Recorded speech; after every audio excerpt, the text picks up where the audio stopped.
Like I said, I've had the best and worst moments and the best moments again in my life in this cage, in this company. High highs, low lows, and we're back to high highs. Andre Touchy Fili! You know, I deserve top 5 fight, 100%.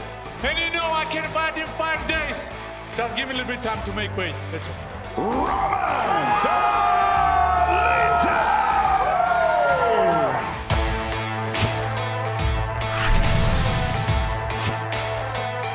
Welcome to UFC Unfiltered. Please tell me that's on video. I've never been happier. I'm made for a fucking podcast. That's dangerous. Listen to me, we're at it.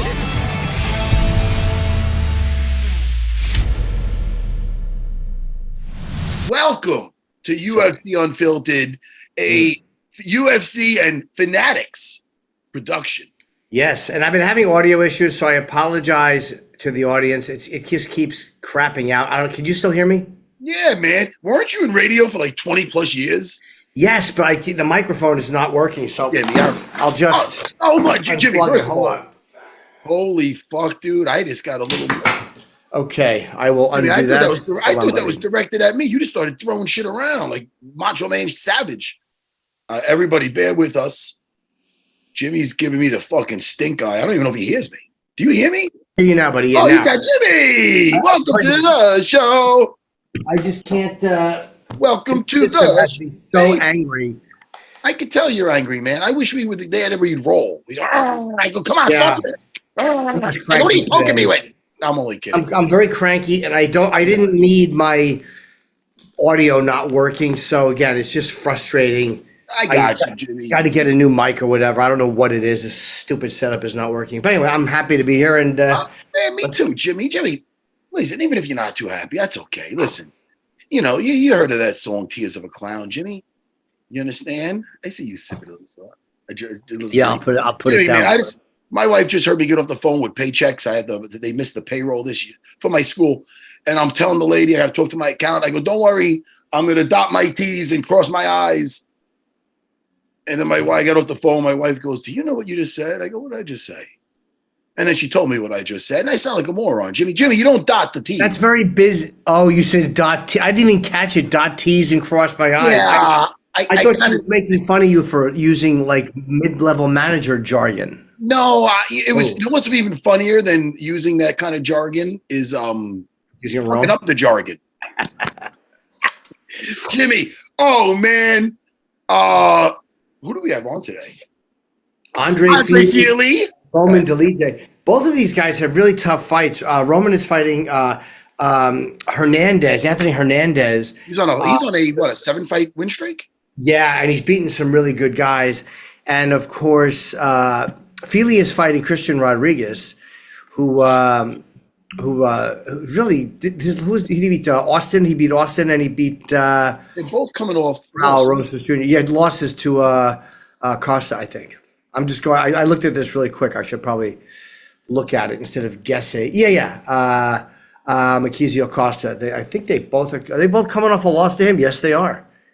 So yeah, Andre Fili, who is has not been on in a little while.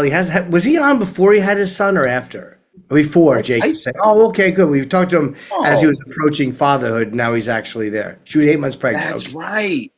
All right, we get to talk about that, and of course, I'm going to ask him his thoughts on the new Superman. And listen, who knows if he's even was able to see it? He's probably so busy being a new father. But there's also the new Fantastic Four. So I want to know his thoughts. Hey, did you like both? I liked Superman way better. Oh, you did? Yeah, they could have made.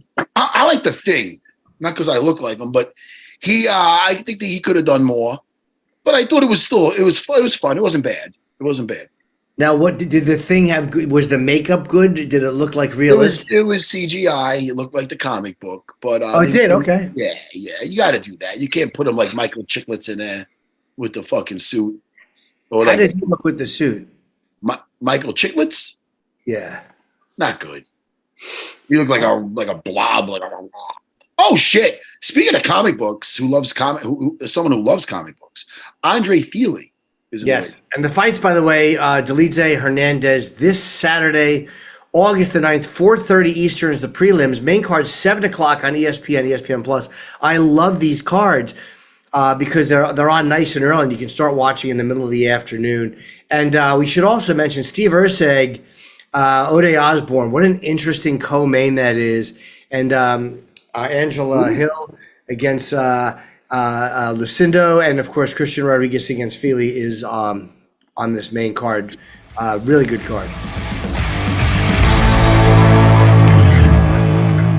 Yeah, there he is, new father. Hello, Andre. My dudes, can you hear me all right? Yeah, we got you loud and clear. Better here, or what am I? That's perfect. Good. That's very good, bro. Okay, cool. How's things, man? How's father? Oh, that is Jimmy. He's back. Yeah. How's fatherhood, brother? It's the coolest, best thing I've ever done. It's so cool, man. My whole life fighting was the coolest thing.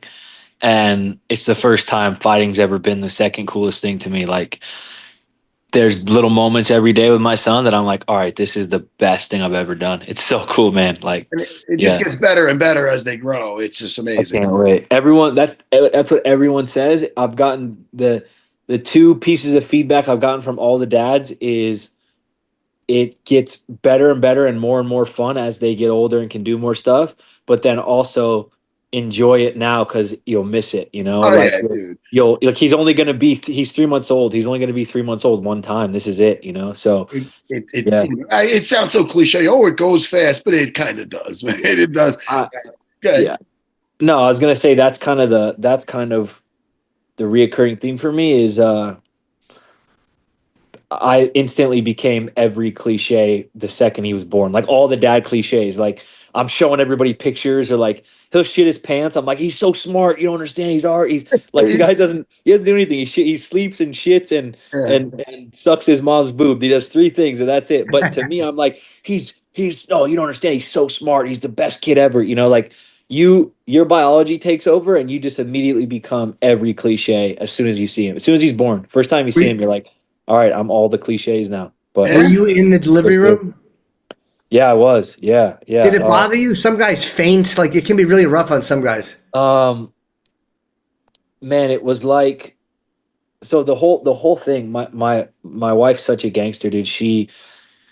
So without giving too much information, I don't want to get, I don't want to give away too much. But without giving away too much, she wanted to do it completely unmedicated, completely natural. And so she labored to 8 centimeters, at 10 centimeters, the baby's coming out, right? So she labored 8/10 of the way there, unmedicated. Like she's a gangster, dude. She's unmedicated, like no epidurals, no whatever, like completely natural. And then the hospital staff was monitoring his heart rate and there was an issue with his heart rate. And so they basically told her at 8 centimeters, hey, look, we're really highly suggesting a C-section. Okay. That's the last thing we wanted to do, which I felt for. That's like having, that's like being in a like a 5-round war that you're winning, and then halfway through the 5th round, they're like, hey, sorry, it's over because you got a cut or something. Yeah. So she labors to 8 centimeters. The hospital staff is like, hey, for baby's health, we really think it's time to do a C-section. We do a C-section. Without getting into details, things got really scary really fast. So they rushed her to an emergency C-section. I'm in the C. I don't know if you guys have done this, but dude, I'm in the delivery room. They're doing the C-section and I'm sitting there talking to Melissa. So it's my wife's face. Right at her collarbone is a paper curtain. Yeah. And then it's just her guts. Like they're cutting her open on the other side of the curtain. But so it's her face. And then over here to the right is the baby. And then everything in between is just a horror scene. So I'm like trying to fucking chameleonize. Like I want to see her and I want to see the baby. But every time I see anything in between, it's just like gnarly. And so it was like, dude, it felt like a fight, man. It felt like a fight, but it was like, instead of me being the fighter, it was her fight night. And it was really like a helpless feeling because you kind of go into it thinking that you're going to be like it's her fight, but as the dad, as the father and the husband, you're not you're not in control of anything. Like you can't do anything. You're helpless. Like not only are you not the cornerman, like you're not the cornerman or the referee or anything. You're literally the guy like holding the bucket. You're like moral support. And all you can do is like be there and cheer her on, like the doctors, the nurses, the doula, they're all there to make sure she's healthy and baby's healthy. And you really kind of feel helpless, dude. You're just sitting there basically like, I'm here for you. I love you. Hold her hand, but you can't do anything, and my wife, Melissa, she handled all of it. Like there was a lot of obstacles and she really had to go through a lot and she handled all of it like a champ. It was like, fuck, you guys are getting me emotional. Yeah, and that happens more too not only as you get older, but with kids. Dude, Jimmy gets me all the time, dude. I talk about my kids. I just start blubbering like a. I've never cried so much in my life, dude. Isn't it funny, dude? And that's a biological thing because I wasn't like that either, man. And then I just bring up my kids. It's crazy. It's just my kids and my wife. That's the only ones I get emotional for. Yeah, maybe it's a crazy thing. Yeah, it's a crazy thing because there's these moments, right? Like winning a fight is for my most of my life, winning a fight's the best feeling in the world.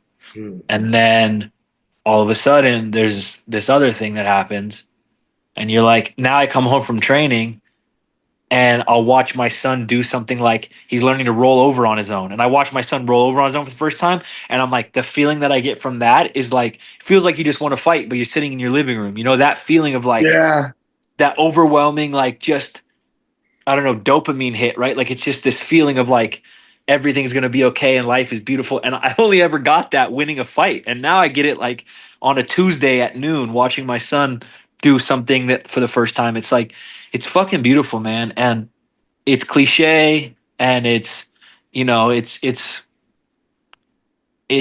I don't even know what to call it. Maybe it's a little like hokey or quaint or whatever, but my son gets to grow up in a house with two loving parents that's like safe and encouraging and loving, and like I'm breaking generational curses and I'm doing all this shit and it's like it's almost overwhelming, bro. Like it's the only thing my whole life that is cooler than fighting, like it's the only way I could put it. Do you look at it like too? You see you breaking generational curses, like certain things. You're like, okay, if this comes up, I'm not going to handle it that way. I'm gonna handle it. Like you already kind of know certain things that you don't want to do, or certain ways you don't want to handle something when they eventually happen. Yeah, for sure. Part of it I think is just natural. Like I look at my son and I look, not to trauma dump, but I look at my son and I think about things I went through as a kid. And I look at my son and I'm like, I don't have it in me to do some of the things that I went through as a kid. And so I think some of it's natural, just inherent. Like I just couldn't do it. I think another big part of it is a lot of the work and communication that my wife and I have done before having a kid. Melissa and I have had a lot of hard conversations and we've been through a lot of great times and some really tough times. And there's nothing is really left up to there's no guesswork. Like she knows exactly the type of dad I want to be. And I know exact type of mom she wants to be. And we're on the same page. And it's like, it's never me versus her. It's us versus the problem. And like, we're both just really committed to being the best parents we can be. And sometimes I look around and I'm like, holy shit. Like we live in a nice big house with like good food in the fridge and art on the walls. And like my son gets to see a mom and a dad who love each other and love him. And I'm looking around, I'm like, holy shit, we're doing it. Like we're really doing it. Like if I was growing up and I was friends with my son and I came over to this house, I'd be like, dude, your parents are rich. Like you're a rich kid. Like your life's awesome. Like this is the house I'd want to hang out in, And I don't know, man. It's just the coolest fucking thing. It's just the best thing. The dream life, man. You're living the dream, Yeah. Wife, kid, dream job. I mean, it's crazy. And you did it all with your not all with it, but yeah, man, with your fists. Look what you built for yourself. Thank you, bro. You really fought for this. You guys are trying to make me cry on fight week, man. I'm all in. Yeah, let's go. But I'm gonna hold it in. Yeah, but yeah, I don't know. It's people listening to this at home are gonna be like, man, this guy's gone soft. But it's like, it's funny. Like, being a dad has softened me in some ways, and it's really hardened me in some other ways, and it's re-solidified a lot of things where, I'm ready to fight harder than ever. I'm ready to do what I'm ready to, honestly, I'm ready to die to provide for my family. I don't want to. I don't want that to happen, but having this kid has made everything that I already was. It's solidified a lot of things I already was, and it's changed a lot of other things for the good, for the better. Like, it's the first. So Jordan Peterson said something about having kids, how it makes you grow up, because it's the first real time in your life where something is actually more important than you. Like, really, truly, like, I'm not the star of the show. Like, my son is more important than me. I would give my life for him.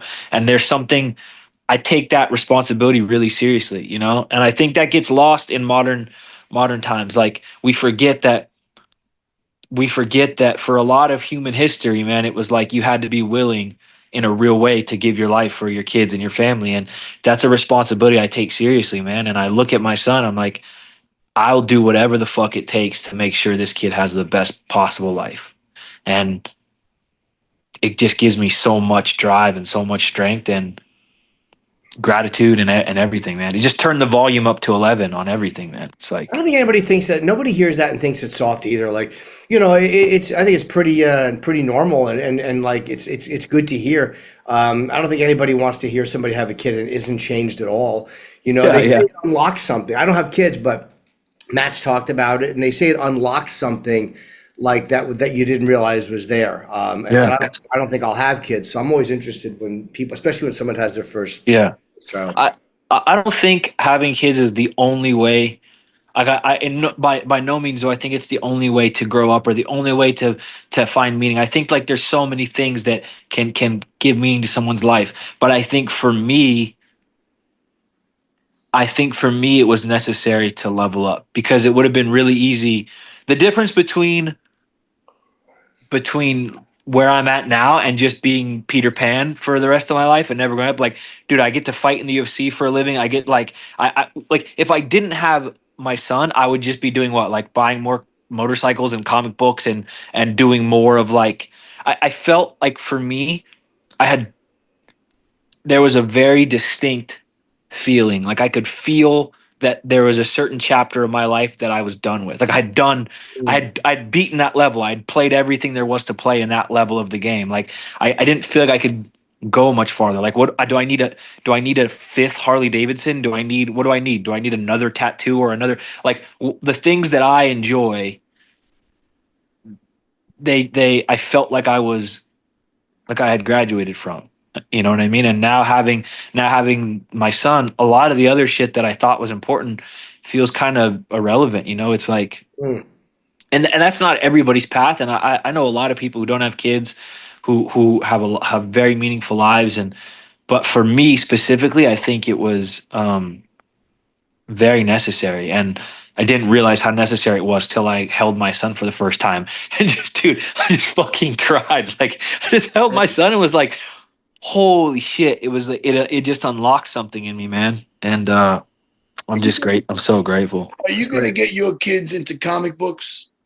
Oh, dude, every day before bed, every night before bed, my office is just comic books and video games and tattoo art and posters and stuff. Like, my office is like the last part of my house. My whole house used to look like this, but now I'm a little more grown up. So I've cut everything down to just an office, and it basically just looks like if you gave a 15-year-old a bunch of money. It's comic books and it's tattoo art and it's video games. I have every video game system I've ever owned to the first PlayStation 1 when I was like 6 years old. I still have that PlayStation. I have everything hooked up. It's like a 15-year-old's room.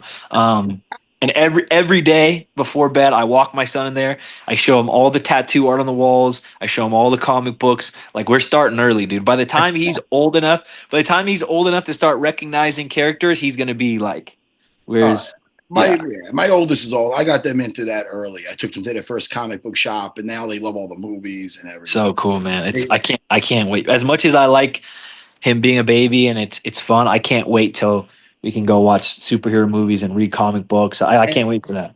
It's great, like if they show interest in stuff like that you like also, which is normally the way it works with martial arts and stuff. When I was knocking out Frank Trigg before it, I was shouting out Angelina. She was 1 year old.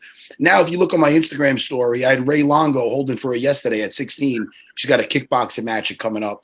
No way. Dude, it feels like it was that Trigg. Yeah. Yeah. And just now I got my, it's so great, man. So listen, man, I'm happy for you because the best is yet to come, bro. And every part of it is fun. It's great. Yeah. Yeah. It's funny too, because like you said, it goes so fast. We were, a month, he's 3.5 months old. So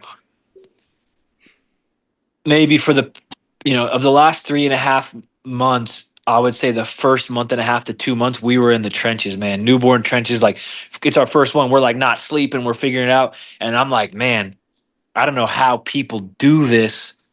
In the beginning, Rob. In the beginning, I'm like, dude. I don't know how people do this multiple times.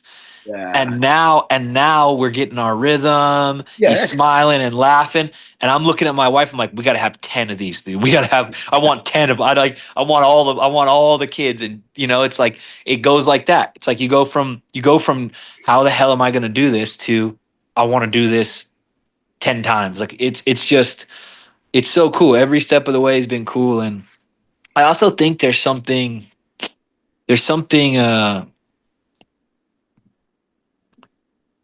I feel like because fighting's such a big part of my life, I'm kind of guilty of maybe comparing everything or looking at everything through a lens of fighting. But I do feel like fighting helps you prepare to be a dad. Like, fighting mirrors life, and that's why it's so compelling to people. And I do think there's something about fighting that helps you become uniquely prepared to be a dad and go through the tough times, because the challenges with being a dad and the challenges with fighting are really similar, where yes, it's really challenging, it's really difficult sometimes, but the challenge of something is proportionate to the reward. Does that make sense? So like, cutting weight is miserable, and sometimes fighting is really fucking hard, and it's something that like a lot of people aren't built for.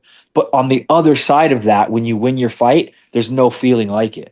You get to be the king of the world for 5 minutes, and that's 5 minutes more than a lot of people ever get to feel. So it's the same with being a parent. The challenge is proportionate to the reward. Where you're like, I haven't slept in 2 days. I'm my wife and I don't know, like, we're trying to figure out getting him latched to breastfeed, and is he gaining enough weight, and like how do we deal with this situation? And then you get to the other end of that, and you're like, now I have this little version of me who smiles and laughs and sees everything for the first time. It's like the reward is exponential to the challenge, and fighting gets you prepared for that, where it's like, I'm doing this really difficult thing, but I know in my heart that if I see it through and I actually give everything I have to this, on the other side, there's something waiting for me that's exponentially greater than does that make sense? 100% it does. And I think there's a lot of people's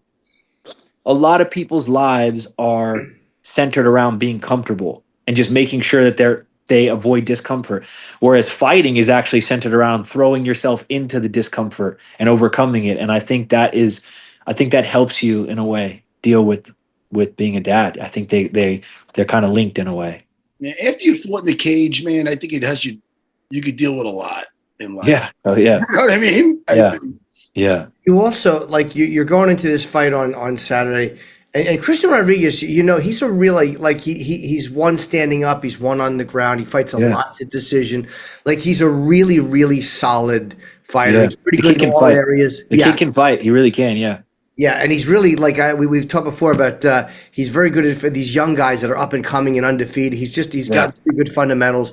What do you make of this fight? And you guys are both coming off a loss to the same guy, so you're kind of in the same place at this moment. Yeah. And what are you thinking about Christian? You know, I'm not thinking about him a lot, to be honest. I watched enough tape to know what he likes to do. I know he's good everywhere. I know that his style is going to be very fun to fight for people to watch our styles kind of combine. And I'm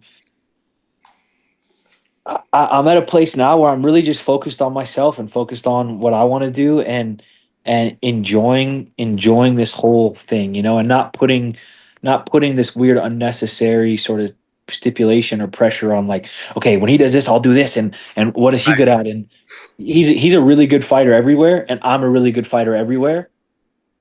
And I believe I'm a better fighter than he is, and I'm gonna go prove it on Saturday. And it's really, really simple, you know. We make fighting pretty complicated because there's a lot of nuances and there's a lot of little intricate things about fighting. But really, it's pretty simple. Like, I have to go beat this guy in a fist fight, and that's what I'm going to do. And I'm not going to complicate it or make it, you know, overthink it or make it more difficult than it has to be. Like, I'm just going to go out and I'm going to fight. And when I have fun and I enjoy the fight, I think I'm the best in the world. And so that's what I'm going to do. Yeah, man, you can't overanalyze that shit. Some people get too, man, if, once he does this, hey, listen, watch the tape, see what you're dealing with, his strengths. Yeah. And then let's go meet him at the flagpole and handle business. Exactly. Hey, I have to ask you. Now, I know being a new father, fight coming up, you're busy. So I will forgive you if you have not seen Superman or Fantastic Four. Dude, this is the dad life. I get it. Dude, normally I might have gave you some shit, but come on, you're going through. Dude, I have been listening to everybody tell me how good both of them are. And I'm just, you know, every fight you go into, I think it's good not to be like upset, maybe not like upset, but to have a little chip on your shoulder, to just have, and that's my chip on my shoulder is like, I'm in fight camp and I'm being a dad and I didn't get to sit down with a big old large popcorn and watch Fantastic Four and watch Superman. And I'm going into this fight ready to beat somebody up over it because that's one of my joys is sitting down and watching a good superhero movie with a big old thing of popcorn and some gummy bears and just, I love going to the movies. I love superheroes. I didn't get to watch either one of those. So I'm going to win this fight Saturday. And in a couple weeks, when you can rent it on Amazon for like $25, I'm going to watch it in my house. And that's the chip on my shoulder. I had a feeling you didn't being a new dad. And I just wanted to motivate you. I knew that would pump you up. Yeah, it's a little, I'm not going to lie. I'm a little pissed off about it, but it's all right. The sacrifices have been made. Have you seen it? I enjoyed it. I enjoyed them both. I heard they're both good. Superman was a lot of fun. Well, I like that I'm actually really surprised the direction they went with Superman because, by the way, whatever people were watching this for the fight stuff, your viewer count just went. No, the nerds love it. The nerds love it. There we start nerding out, and everyone's like, "Fuck, I didn't sign up for this." But what I've heard is that the Superman is based on Grant Morrison's Superman, All-Star Superman. A lot of it is based on that, which I thought was really cool. It's cool that they can take like a kind of different style of Superman, you know, and I think it's a good risk because as much as they've done the other Supermans kind of by the book, it hasn't really worked out that well. There hasn't been a great Superman movie. So for them to take a risk, I think is pretty smart, you know? Yeah. I wanted to ask you too, because you said you saved all your old PlayStations and games. Yeah. And you like comic books. So you strike me as someone that hangs on to things. What is is there a comic book that you own that is your most prized out of all of them? Or do you not collect for that reason? Do you only collect to read them? Honestly, my comic book collection is, while I'm talking, I'm gonna go look because there's gonna be one that I forget. I'll be pissed off that I didn't say it. But it's funny because I just love story. I love narrative. I love storytelling. So for me, it's not really about, I gotta get quiet because the baby's sleeping. If I wake up the baby talking about comic books, my wife will beat my ass before I get in the cage. Just come out swinging. So I would say my comic book collection is not really like a collector's like high value. I really just love story. So I buy comic books in what's called trade paperbacks. It's basically the equivalent. You remember back when we used to watch? We're all old, so you remember watching things on DVD, like. So you'd buy a season, a box set on DVD. Yeah. Yeah. I basically buy my comic books like that. So instead of buying single issues, I buy trade paperbacks. So they're collected. So it's like a whole story arc in one book. So they're really not worth shit except to me because I like the You story. like reading them. Yeah, yeah. Right. Man, I'm with you. That's what I was curious about, because some guys collect for value, and like you just like whatever you like, you read. What I like is what I read. So I actually sized down. But I got everything to one bookshelf. This used to be like Oh, four. nice. This used to be four of these, and then I sized everything down because when I moved, I realized that a huge part of the move was just moving comic books, and I was like, I can't do this ever again. Like, I don't know what's going on. So I don't know what. It's hard to pick a favorite. I really like Hellboy. There's a comic book called Saga that I think is like one of the best comic books ever written.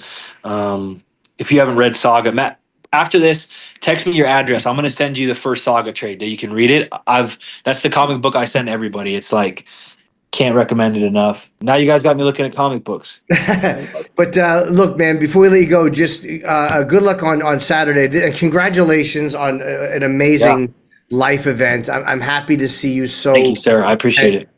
And looking forward to this fight with Christian a lot. Matt, when we get off this, text me your address. I'm going to send you a couple things. 100%, bro. I appreciate that. All right, boys. Thank Be you. safe. I'll see you Saturday. Yeah. Okay, buddy. Have a great fight. I'm excited for you.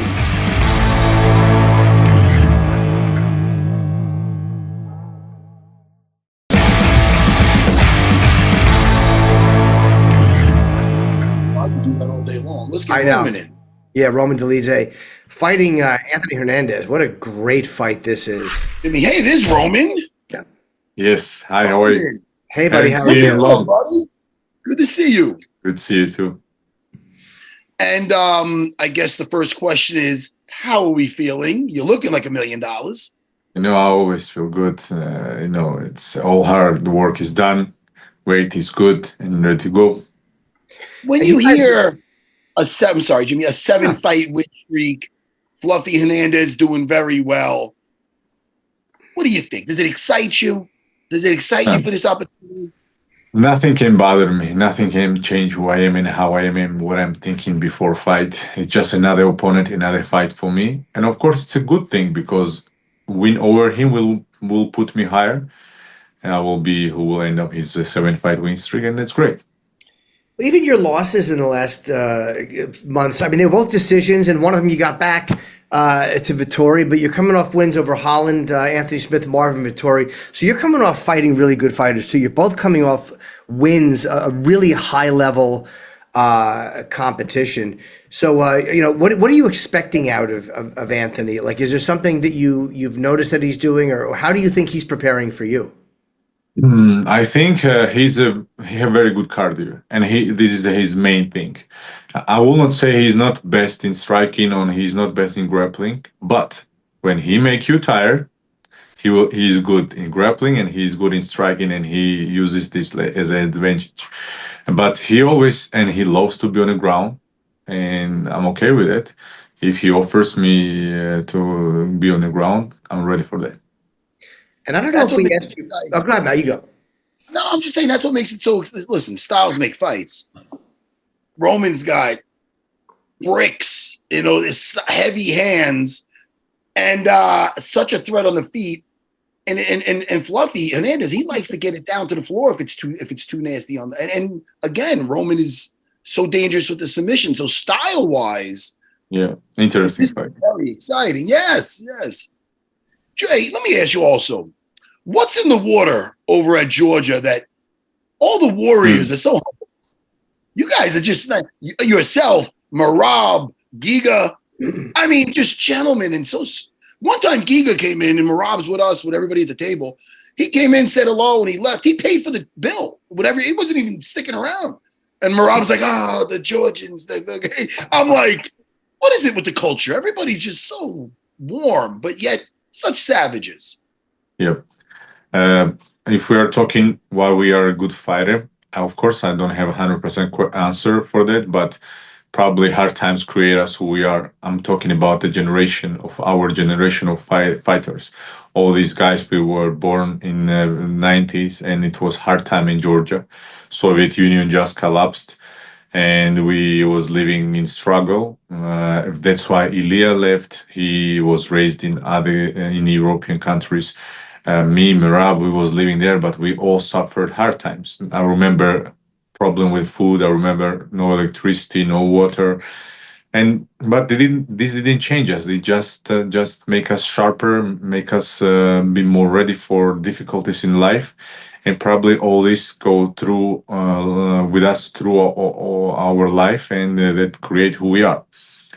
But if we are talking about culture, another question what you asked, I think that's how the hospitality is the main thing in Georgia. We love big tables. We love to sit with our friends, and we have saying like, guest is from God. That's why you need to treat him as God sent him to you. All these things make us who we are now, and our traditions, culture, and hard times in Georgia, what we lived before. I don't know if we asked you about this last time too, but you before you were fighting, you wanted to be you went to study shipbuilding engineering. Was that what you actually did, or you were going to do that? It's not like I wanted to study. I was studying, and I have. I started shipbuilding engineering, and after I'm also have a master's degree in management and economy. Education was main thing in my life, and that's why I went to Ukraine, not for fighting or not for Right. sport. Sport was as a hobby. Even now, sport doesn't stay in my life as a main thing. It's just important part of my life, definitely, but it's not main thing. It's not about how I am thinking about fighting or something. It's just how my life is. You know, I have a lot of stuff going on in my life, and that's how I was raised. That you can't rely on one thing only in your life, and you need to be ready and prepared for anything what can happen. Shipbuilding engineering, is that just, I mean, you know all the intricate details of building. What kind of a ship? Is it like industrial ships or Navy No, ships? no, no. It was in general mechanics and how it works, and it's in general building a ship. What kind of ship it can be, it's depends on order. Well, okay, it doesn't matter. But you must love that knowing that you have that because a lot of fighters don't have anything else. So even though fighting is very important, you know that you have another part of your life that whenever you're done with this, you can do that. You don't have to worry, you don't have to panic. Mm. I will open a secret for you. I'm already working, doing other stuff. That's why I'm living back home in Georgia. I'm raising my kids there, and I have business there. And every day, of course, I'm when UFC gives me fights, I'm always here. Hey, Roman, if you land a front kick and you knock him off his feet, I want you to yell, "This is Sparta!" This is Georgia. Oh, yes, do that. But God darn, you look like Leonidas. Yeah, thank you. Have you saw 300? Well, yeah, yes, of course I saw. Come on, man. That's a compliment. I wouldn't say that to Jimmy. You could if you bulk up a little, could look like Leonidas. Thank you. But you put him in that Roman gear with the cape, with the fucking, look at this guy. Anyway, Thank it's a compliment. Jimmy, don't write me these jokes anymore. Come on, man. Roman, hey, dude, how is the training in Georgia? Like, do you have a solid bunch of guys to choose from? Where are you training there? There is a good gym called Batumi Boxing Gym. My friends own this gym and boxing academy. Sorry, and it's a very interesting gym. And I'm like very free, do whatever I want there, and that's why I have my group of guys. When we go different time when nobody's there, and we train. But as I mentioned, there I can't fully prepare it, and I don't have enough good sparring partners, and that's why I'm always here next week to Las Vegas. and perfect and good training. I like being here. And the you're number 9 in the division. It's a really good division. I know you must be noticing what else is going on. Duplessis against Chimaev coming up next week too. What do you think of that matchup for the title? That's a really interesting fight, and Chimaev has been a freight train. What do you think about that fight? I agree with you. That's a very interesting fight, and I think it's 50-50 for me. Because we all know Hamzat is a guy who can take anybody down and who can finish anybody in the first 2 rounds. But as I said, in first 2 rounds. After 2 rounds, he has some cardio problems if he didn't work on it. And we also know that Duplessis is very durable, strong, very well-rounded fighter. And that's why I give 50-50. If it will be before 3 rounds, I think Hamzat will win. If it go longer, I think Duplessis will win the fight. So you think the key is to kind of just to weather that storm in the first round or two and get him a little bit tired, so and drag him into the 3rd and 4th round. Yes, and I think that's my opinion. Yeah, I think Hamzat is always using his 100% energy and going forward and try to knock you out or take you down or submit you or something, but it's only lasts like couple 2 rounds. But maybe he also will try to play smart, but we don't know it will work good for him or not. Roman, let me ask you, if you could get an autograph from any athlete, living or dead, who would it be? That sounds very bad, but I never asked nobody autograph, and I'm not planning to ask anybody. If you could meet an athlete, is there an athlete that you would want to meet, living or dead, that you would love to, that meant something to you?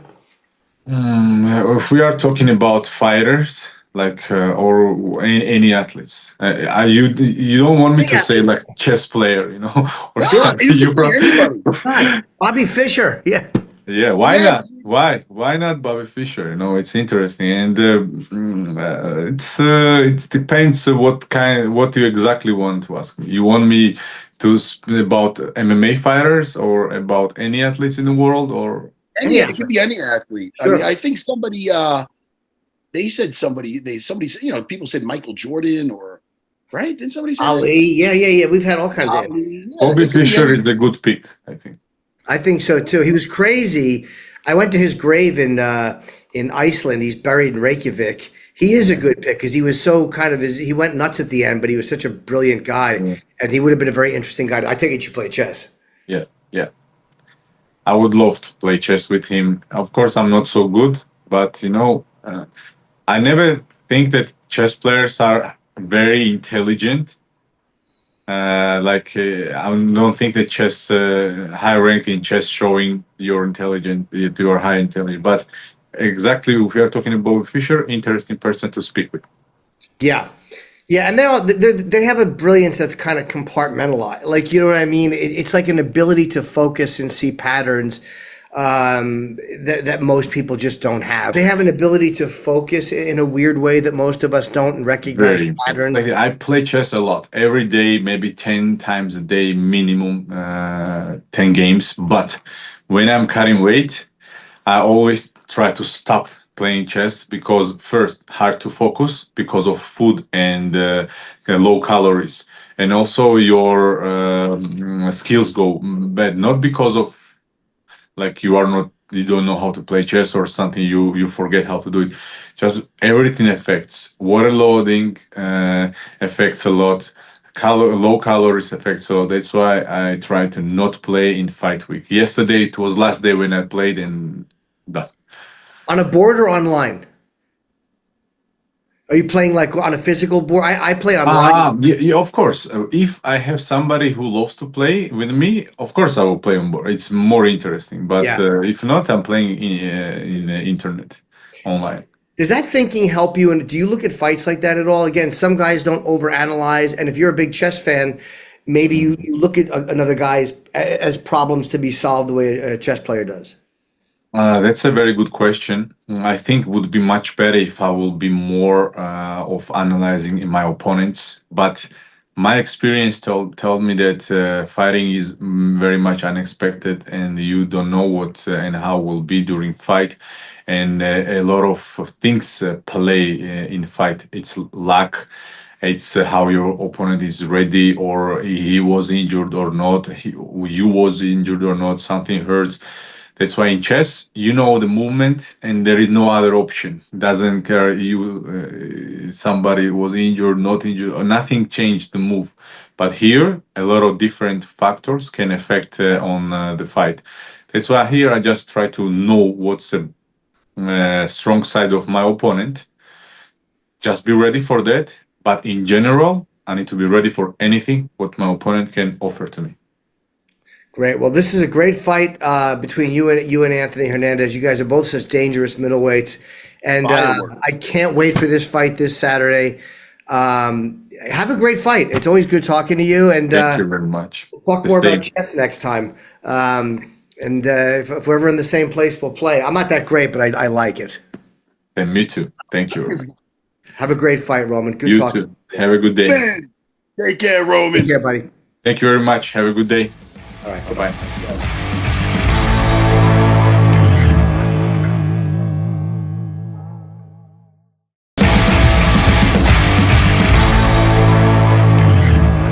Jimmy, I thought the Sparta joke would go over a little better. Here's what makes me so happy. I'm dying up here, Jimmy. Because Jimmy. It's funny when we all have things we do when we bomb, and when you bomb, you just say the person's name, Spartacus Roman. I thought maybe the screen froze, but it didn't. No, it didn't. No. No. Yeah, that was really made me very happy. Jimmy, I got you in such a better mood with bomb. Wow, listen, I tell you, that kamikaze really made me happy. That stunk. That was even going in. And then when I saw you see 300, anyway, let's just get that out of our. No, I was just made my day. I'm coming into the city today. I'm gonna go see Kill Me Again at in the Tribeca. Oh. It's gonna be Keith Jardine's new movie. Oh, he said that. Good. He written and directed a movie, and it's basically like a Groundhog Day, but with a serial killer. Yeah, he started keep reliving it, and I'm pretty wild. I had him and Tate Fletcher stop by my podcast yesterday. And Keith was on, and we talked for over an hour, and what a great dude. Mm-hmm. I'm gonna have Tate Fletcher back on just himself. Flate's been in everything from The Mandalorian, The Accountant, to Godless, to a lot of. Oh no, I'm sorry, Keith was in Godless, but I'm happy for these guys, man. I love seeing guys, doing well after fighting, and Keith Jardine is killing it. So check out Matt. We should do a pick or two. I'll say check out Matt's channel. Your channel's doing great, man. It's really interesting stuff, and you're doing different things. So good for you, man. I'm really happy for you. And I know people are worried, but don't worry. I broke my VR. I got to get that back up and running. How'd you break it? My hand's floaty. I can't get my right hand working. It's a tech problem, but I'm going to get on it. Oh, okay. And let me plug the fight too before I forget. Dolidze Hernandez, an incredible fight this Saturday. Prelims 4:30 Eastern time on ESPN, ESPN Plus. 7:30 is the main card. ESPN, ESPN Plus. A really good card. And I got to be honest, man. I am really looking forward to this Ode Osborne, Steve Erceg co-main. Erceg's had a little bit of a little bit of a hard time in some of the competition in the UFC, but they believe in him because they see how good of a fighter he is, and they're putting him in these really high profile situations. So, and Eric Anders, Christian Leroy Duncan, sorry, Matt, that's the first, and John Matsumoto against Miles Johns is the second fight. This is a great fucking card. So I hope people tune in and watch this. My first pick is Angela Hill by decision. I think I am going to take. I'm going to take Matsumoto. Let me see. No, I'm taking Andre Fili. Ooh. Second round stoppage over Christian. Decision over Christian Rodriguez. Christian is a really, really solid fight. I'm going to take him over Christian Rodriguez in the I'll take a decision on that one. Steve Urseg, second round stoppage of Ode Osborne. Huh. Knockout. I said it. No, I know. And I have to pick one more fight, huh? Let me see. You picked two already, didn't you? I only picked one. I picked. I was looking at Matsumoto and Miles John. Do I want to do Dolidze Hernandez? I hate when I pick the main event because I don't enjoy it as much. Let me see. I'm going to take Christian Leroy Duncan. Let me see. Over Eric Anders, which is not an easy pick. So I really like Eric. And I'm going to take him. I say he'll stop him in the second round. Ooh, you really? Those are my picks. Yep. You did 2 picks? Yep. I did 2 picks. All right, we'll keep it at 2. Okay, yeah, because sometimes when I pick a fight, and I know this is probably what an asshole says, but like it's hard to enjoy the fight because I care about my pick. And this Dolidze Hernandez fight, I really don't know who's going to win this fight. I don't care. Like it's just such a great fight. I like both of these guys. So yeah, it's easy to pick when I don't like a guy. I can't see. What's he yelling? Oh, 300. Did you see 300? That didn't go over like I thought it would go over. It went over really It was well. kind of a long drawn out and the kick. Yeah. And, Jimmy, Yeah. don't book me at the Fat Black Pussycat anytime soon. I'll be there tonight at 7. And then I am heading to Dallas and Fort Worth this Friday, Saturday. All right, Jimmy, let's plug the UFC for our employees here. Yes, it is our employers. I said that. You said employees. Just keep going. That don't work for us. That doesn't work for us. No, they do not.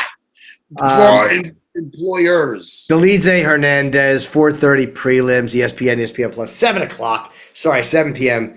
is the main card. Great fights. And I'll talk to you this weekend because I'm traveling. Jimmy, Matt Serra channel on YouTube. Lots of fun. That's it, man. I'm going to catch a train. Oh, yeah, and watch Inconceivable, my special on YouTube. Thanks, buddy. Have fun today. Talk to you soon, my friend. Bye, pal. Thanks. Miss you already.